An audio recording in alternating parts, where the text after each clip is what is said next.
So you're just beginning to learn about real estate and you watch monthly videos on market updates and you're trying to learn about what the real estate market is all about.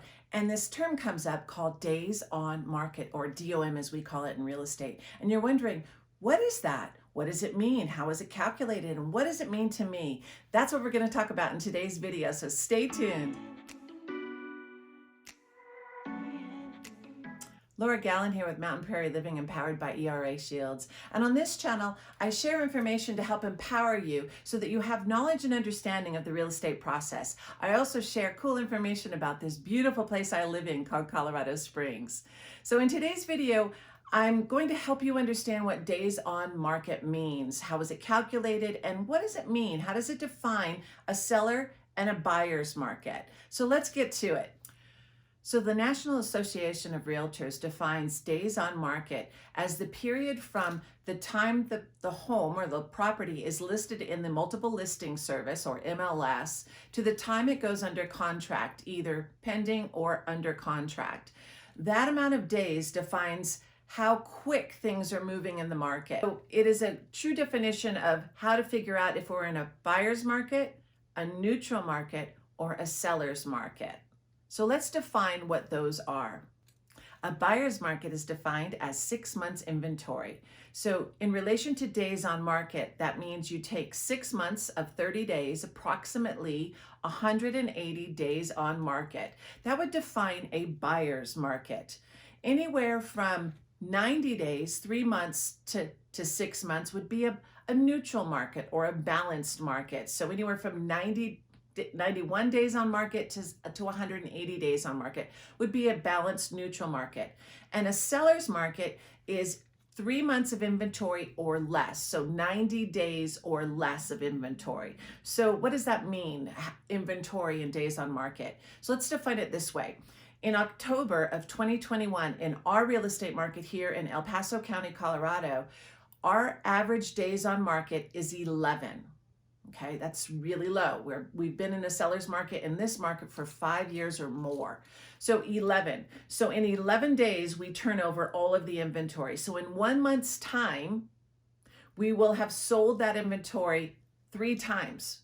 So we were as low in July of 2021 as 7. So we were 1 week's inventory. This is historic low inventory.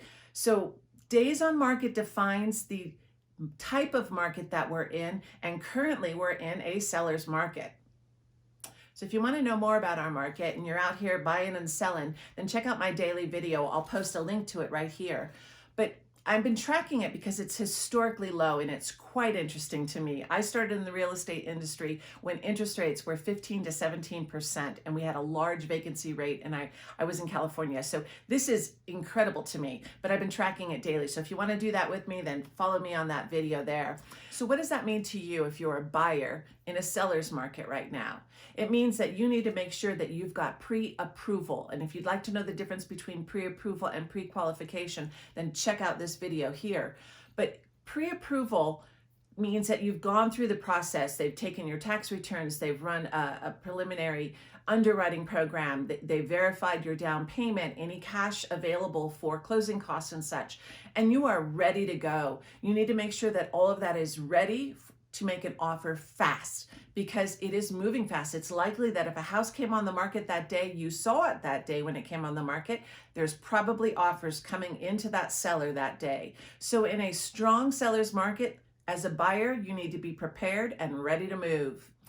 If you're a seller in a strong seller's market, you have a little bit more advantage, right? You can set your price kind of depending on the market, but you do need to know the days on market, because if you overprice your house, you'll know it by the days on market. So if the average days on market is 11 and your house has been on the market 2 to 3 weeks, you've had a few showings, maybe a low ball offer, it's indicating to you that you're probably a little bit high on price. So usually when you're not getting offers in that, there's 3 things that you need to look at. It would be price, condition, and location.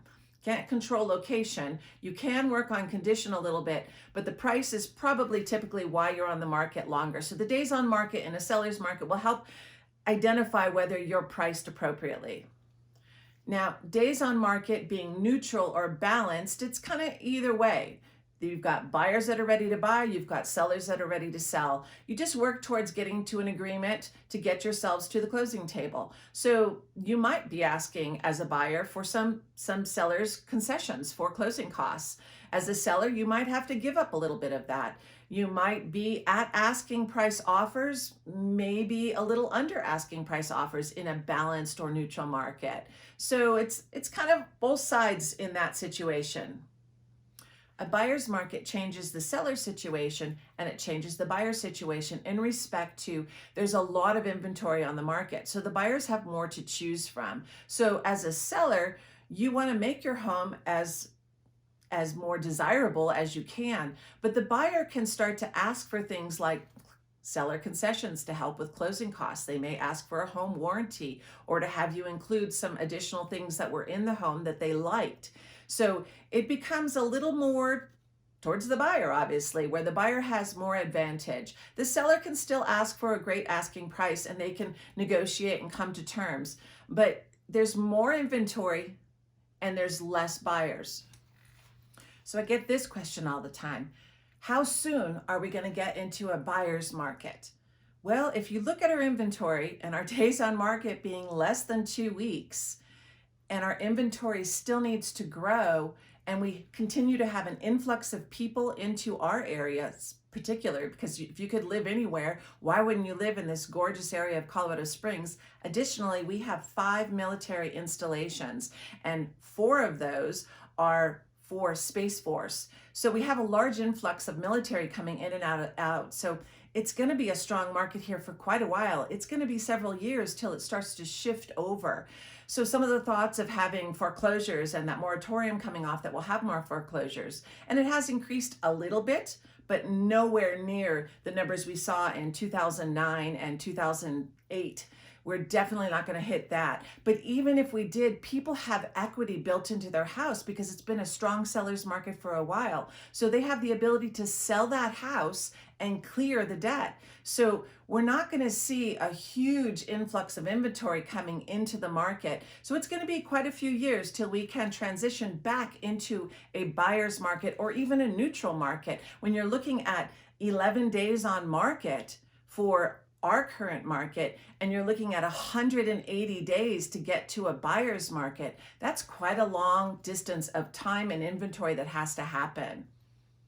So what's going to change? You've already probably heard it in the news. The interest rates are going to go up just a little bit, and that's going to kind of soften the buyer pool because as interest rates go up, the payments go up, and what you can afford to purchase goes down. So that's going to shift the market a little bit. That's definitely going to help slow down the market and the speed at which we're seeing here. This is historic speed of real estate transactions. So the interest rates going up are going to help, but we're still in historic interest rates.